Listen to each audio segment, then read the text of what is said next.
Bem, depois dessas duas apresentações super inspiradoras, acho que todo mundo já sentiu a necessidade de adaptar o curso, né?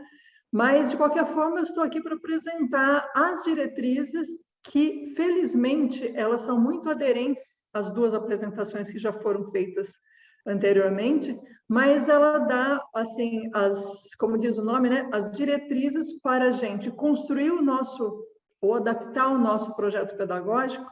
E já que a gente, com essas duas apresentações, a gente já sentiu a necessidade de fazer alguma coisa, por que não checar se o que a gente pretende fazer bate com as diretrizes e também checar também os prazos, né? Então, a primeira coisa que eu queria mostrar é o que seria, de fato, essas diretrizes. Ela vem na forma de um documento meio árido, então, eu fiquei com essa missão de ler esse documento e tentar passar da forma mais clara possível e menos chata possível, né? Que um documento desse é meio chato de ler.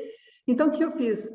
Ele é um documento dessa forma, assinado aí pelo presidente da Câmara de Educação Superior. A gente já tinha outra, né, de 2002, que tem essa cara, e essas DCNs vão dar as diretrizes para o nosso projeto pedagógico, que a gente vai ter que desenhar. Eu chamo a atenção aqui para os prazos, como o Supino já comentou, né?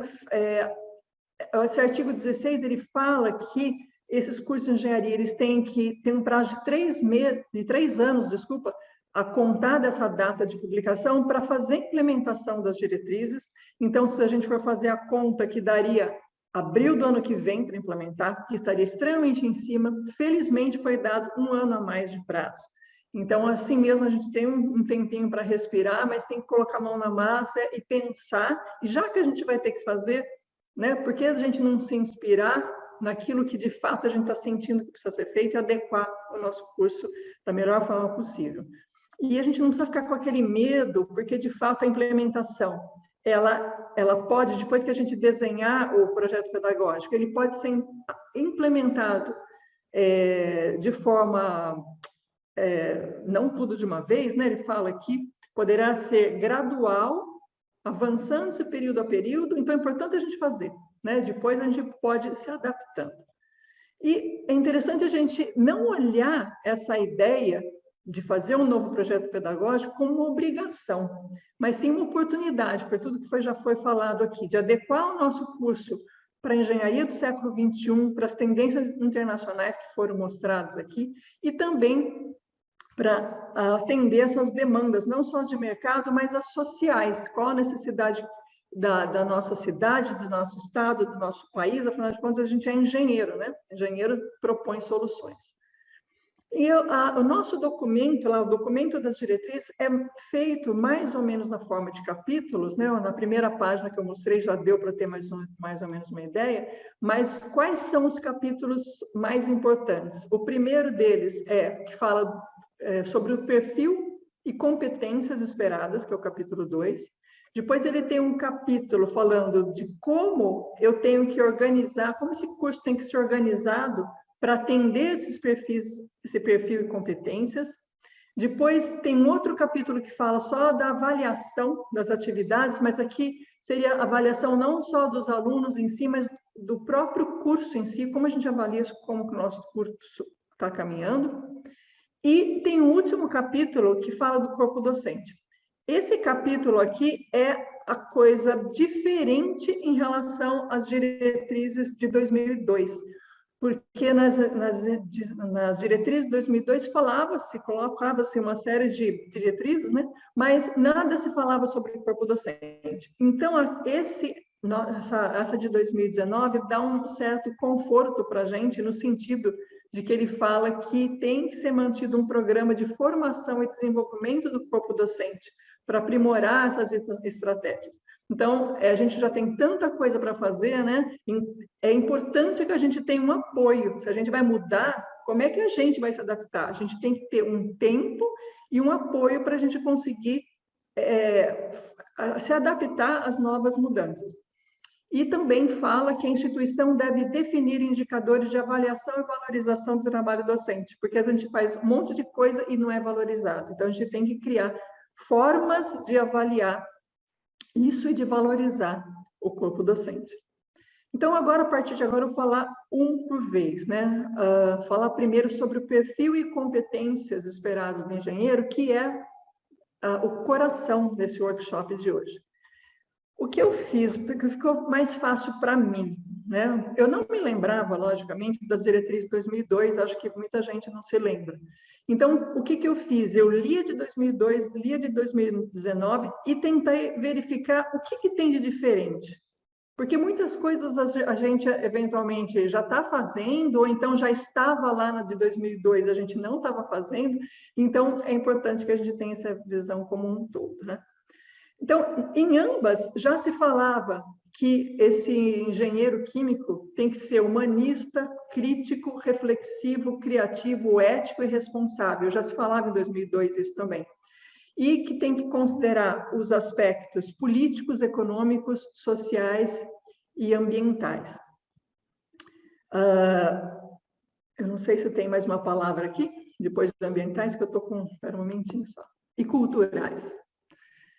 Depois, isso aí é igual para os dois. Depois tem uma diferença aqui, eu peguei, comparando os dois, falava-se muito em formação generalista, inclusive a gente mesmo usava muito isso, né? Engenheiro químico tem formação generalista. E era um termo que se usava, né? Mas aqui é falado de uma forma muito clara que tem que ter uma forte formação técnica. Então, o fato da gente mudar a forma de ensinar não quer dizer que a gente vai ter que deixar de fora algum conteúdo de engenharia. Eles vão ter que aprender de uma forma ou de outra os pilares da engenharia química. Então, eles têm que ter uma forte formação técnica. A gente não pode escapar disso.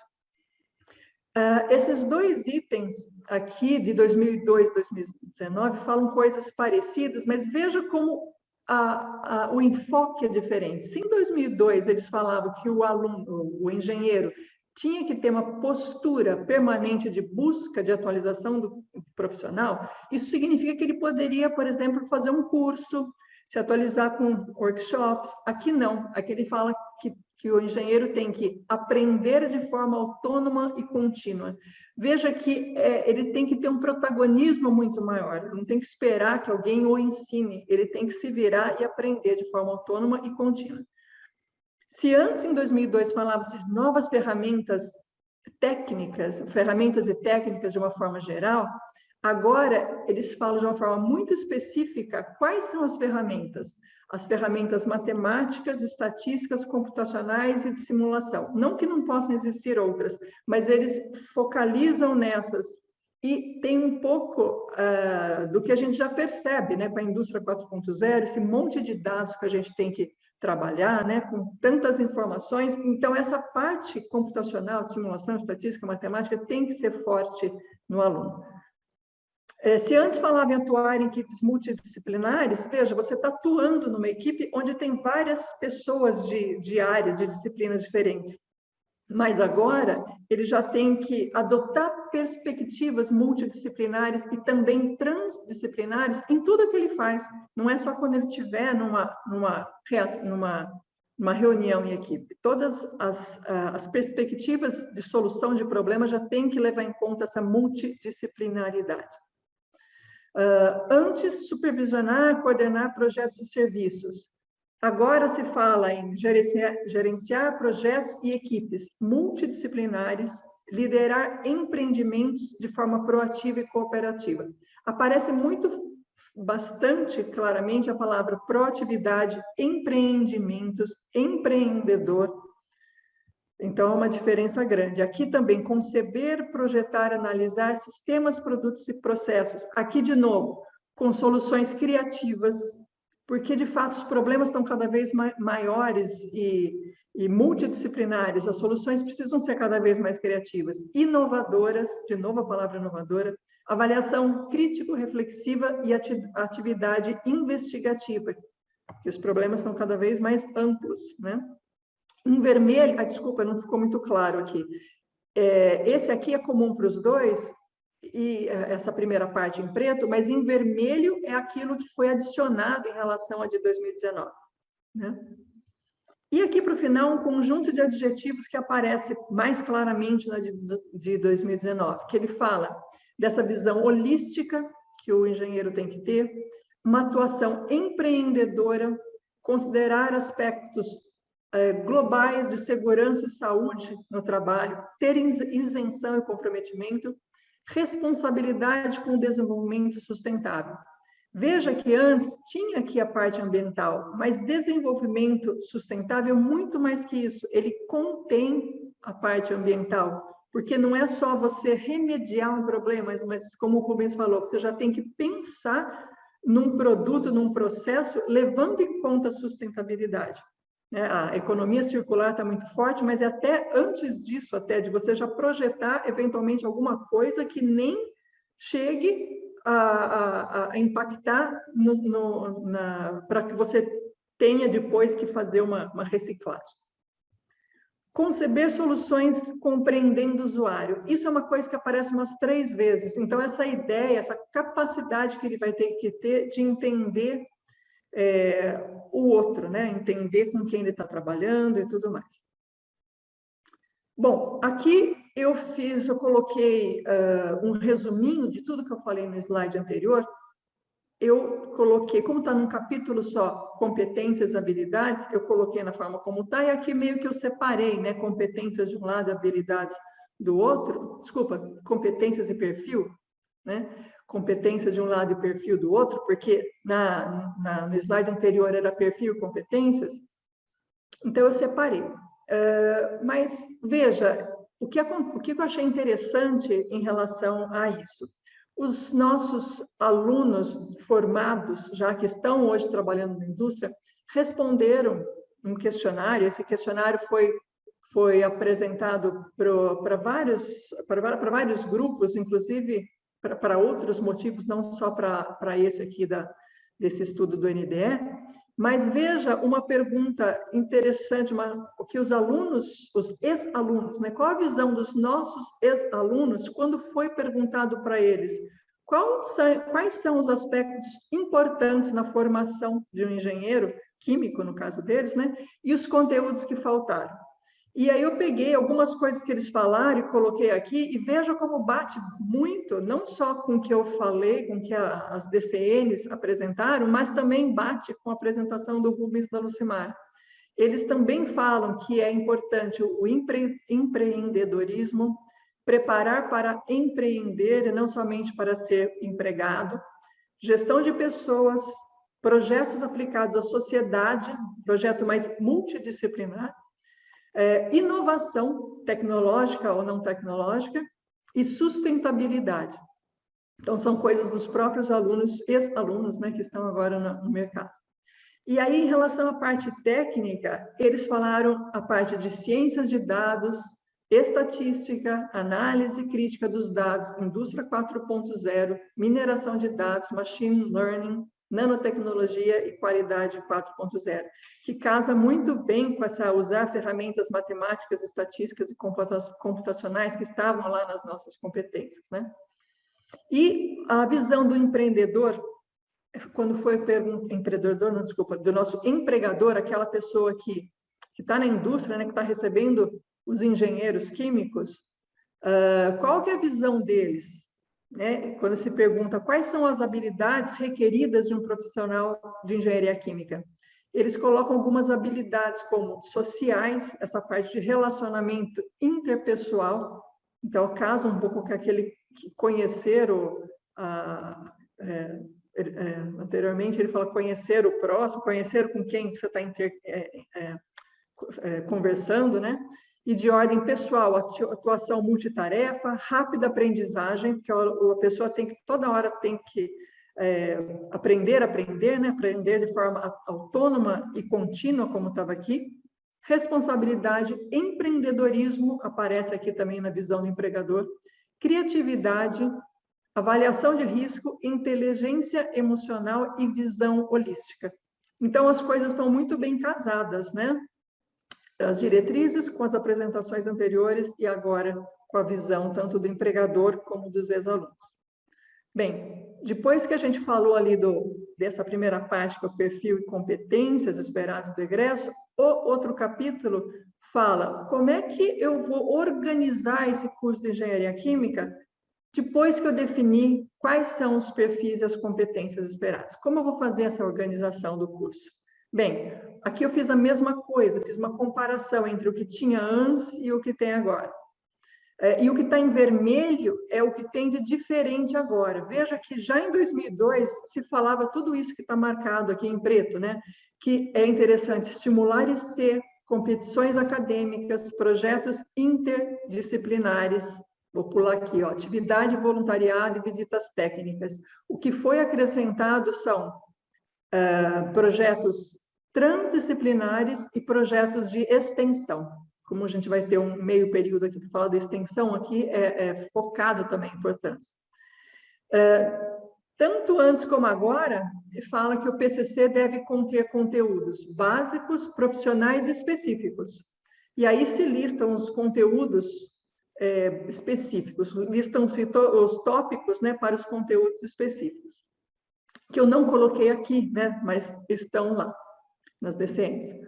E também fala que tem que ter atividade de laboratório para as 3 categorias, para os básicos, profissionais e específicos. Até aí não mudou nada. Mas aí, qual que é a diferença que tem? Lá nas diretrizes de 2002, eles estabelecem uma carga de trabalho, por exemplo, 30% da carga do curso tem que ser para o básico, 15% para o profissionalizante, dentro do profissionalizante eles listam os tópicos. Agora é um pouco mais aberto, mas eles falam, por exemplo, as atividades complementares, elas podem ser dentro ou fora da escola, usando o termo deles. Pode-se prever carga horária para atividades de pesquisa e também de extensão. Essa última coisa aqui, eu acho que é uma coisa mais nova na minha forma de ver, que são a forma como as atividades podem ser organizadas. A gente sempre organizou na forma de disciplinas, mas você pode organizar essas atividades, essa forma de apresentar os conteúdos, na forma de blocos também, de temas, de eixos de conteúdos. Então, tem diferentes formas que você pode usar para apresentar, para que os alunos aprendam, né? Nas 2 diretrizes já se falava do trabalho de conclusão de curso e dos estágios, então isso aí não muda em nada. E aqui, olha, uma diferença bastante grande. Antes, eles previam um trabalho de síntese e integração dos conhecimentos, que seria pelo menos uma disciplina, né? Pelo menos uma disciplina. Pelo menos dessa disciplina seria obrigatória para integrar esses conhecimentos. E a gente tem, inclusive, o trabalho de conclusão de curso, que em teoria faria isso, tem um projeto também, enfim. Mas agora eles falam, vou começar de baixo para cima, desde o início do curso, a implantação de pesquisas para integrar as dimensões técnicas, científicas, econômicas, sociais, ambientais e éticas.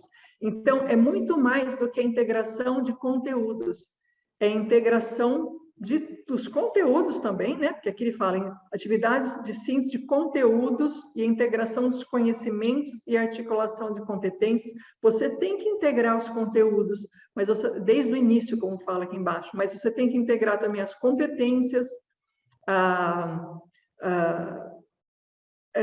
e não só também integrar as dimensões técnicas, científicas, econômicas, então é muito mais do que isso, né?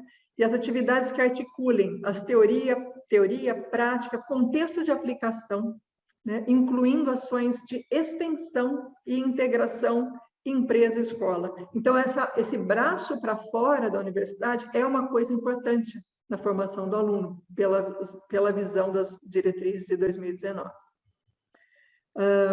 Aqui, em relação à metodologia, né, de avaliação, eles falaram, de avaliação não, avaliação é a próxima. Reduzir o tempo em sala de aula, favorecendo o trabalho individual e em grupo. Isso já era falado em 2002, né, para a gente favorecer esse trabalho individual ou de grupo do aluno, né, e reduzir o tempo de sala de aula. Já era uma coisa falada naquela época. E agora eles colocam também metodologias de aprendizagem ativa, educação mais centrada no aluno, o aluno como protagonista do aprendizado dele, como a Lucimara apresentou bastante claramente na apresentação dela, né? E também atividades para aproximar o estudante do ambiente profissional. E aqui, por último, metodologias anti-zero, né? utilizar metodologias para acompanhamento do curso a fim de permitir ajuste de seu aperfeiçoamento. Aqui eles abrem mais e falam da necessidade de fóruns com profissionais, empresas e organizações públicas e privadas. Então, a gente teria que ter uma retroalimentação de como está o nosso curso por fóruns, através de fóruns com esses profissionais, entendendo o mercado, o que eles estão sentindo, mas também, não só o mercado, né? Porque aqui eles falam organizações públicas também privadas, acompanhamento dos egressos. Então, os nossos egressos podem dar uma retroalimentação para a gente ajustar o curso. E falam também, nessas diretrizes de 2019, desses sistemas de acolhimento e de nivelamento, com a intenção de reduzir a evasão. Finalmente, a última etapa, né? O último capítulo aqui que eu gostaria de comentar, já que o corpo docente já foi falado aqui embaixo, só tem isso, e em relação à avaliação das atividades. Aqui, antes, se falavam da avaliação dos alunos baseado nas competências, habilidades e conteúdos curriculares. Veja que ele já falava um pouco de conteúdos e habilidades. Se a gente for olhar nosso projeto pedagógico, assim como as diretrizes de 2019, eles dão uma pincelada muito pequena em habilidade, é bem diferente do atual, depois a gente vai ver.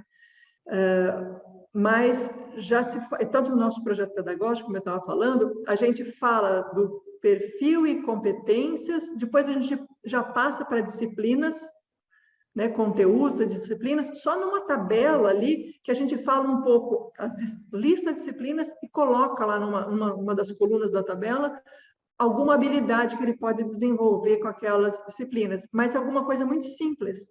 Não é o que se pede aqui se quer alguma coisa mais consolidada.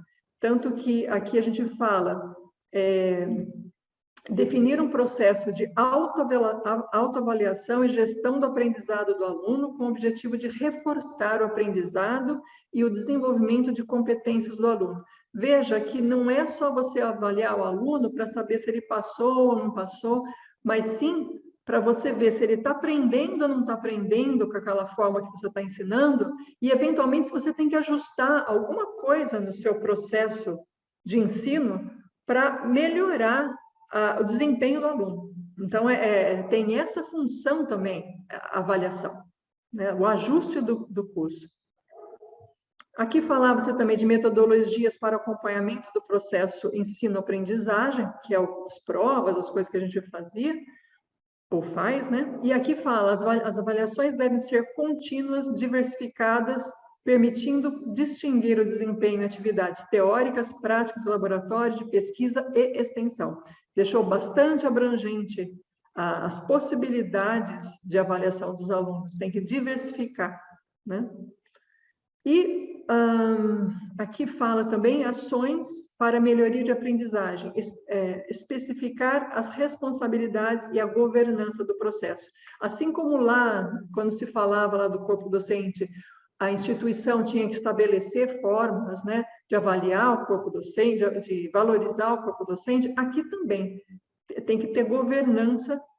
Essas ações para melhoria de aprendizagem, a gente tem que especificar as responsabilidades aí. Bem, aqui, depois tudo que eu comentei, né, em relação a tudo que estava lá nas DCNs, eu coloquei aqui esse último slide que fala do projeto pedagógico. O que seria isso? Depois de entender tudo isso, a gente tem que desenhar o nosso projeto pedagógico, que tem que ter o perfil do egresso, que tem que ter as competências, que tem que ter as atividades de ensino-aprendizagem, autoavaliação, gestão de aprendizagem, e tudo isso que eu falei nos slides anteriores. Como eu vou articular a teoria, a prática e a aplicação? Como eu vou integrar técnicas científicas, econômicas, sociais e ambientais? As atividades de síntese, integração de conhecimento, articulação de competência, né? Como que a gente vai fazer isso? Como vai ser essa atividade, essa aprendizagem ativa, que tem que ser mais centrada no aluno? Como que a gente vai estabelecer fóruns para discutir, para atualizar esse perfil do egresso, acompanhar o egresso? Então, competências acadêmicas, projetos, tudo isso que eu falei antes, né? E como a gente vai organizar as disciplinas e tudo mais. Bem, aqui eu coloquei o seguinte: o primeiro ponto para desenhar esse projeto pedagógico é definir o perfil do egresso, que é o foco desse workshop. Depois que a gente definiu o perfil do egresso, tudo vem como consequência. A gente define, portanto, depois um futuro desenho do nosso currículo. E aqui o Roger vai apresentar com mais detalhes amanhã, mas aqui eu já coloquei um pouco de como era e como deve ser. Então, como era até agora? A gente definia o perfil do egresso. Depois que a gente definiu o perfil do egresso, a gente listava os conteúdos que ele tinha que saber, né? Inclusive está assim no nosso projeto pedagógico atual, né? Pula rapidamente do perfil do egresso para a lista de conteúdos. Depois a gente divide esses conteúdos em disciplinas, as várias caixinhas. Aí cada professor pegava uma caixinha, dava o seu curso e muitas vezes nem sabia o que tinha no projeto pedagógico. Às vezes nem tinha lido o projeto pedagógico. Cada um dava a sua caixinha de uma forma individual. Como é agora, como deveria ser escrito o projeto pedagógico agora? Baseado no perfil do egresso, a gente define as competências, define as habilidades dele, a partir daí desenha os conteúdos e depois a gente define um percurso de aprendizagem, que pode ser, como está escrito aqui, disciplinas organizadas, pode ser em blocos, em temas, em eixos, em conteúdos. Como a gente vai articular os conteúdos para apresentar o que precisa ser apresentado, né? Ou melhor, para o aluno aprender o que ele precisa aprender, né? E a FEC, né? Como que a gente fica em relação a isso? Bem, nós também respondemos um questionário, não sei se vocês se lembram, que a gente responde várias coisas, né? Mas foi perguntado para a gente quais os aspectos a serem incluídos em uma nova revisão curricular, segundo os docentes. Aí foram citadas várias coisas, não sei se dá para enxergar aqui, mas essas cores, o azul, esse azul dessa cor aqui é o mais importante, o laranja é o segundo mais importante, e esse outro azul aqui é o menos importante. Aqui, a ordem de importância vai do 1 para o 6.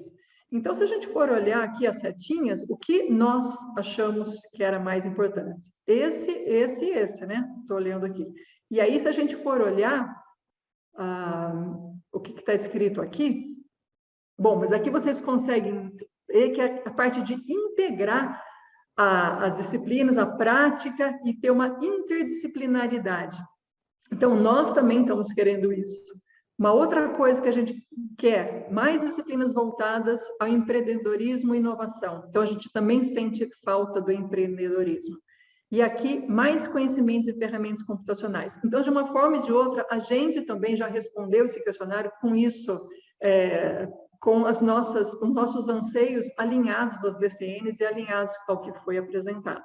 E será que a gente consegue fazer isso? Parece um desafio tão grande, né? Mas se a gente for olhar o que os alunos acham da gente, então é essa a nossa visão, a visão do que os alunos têm da gente, né? Porque eles foi perguntado, quais são os pontos fortes da engenharia química, segundo os alunos de graduação, os alunos que estão agora, né? E os mais escuros são os pontos mais fortes, né?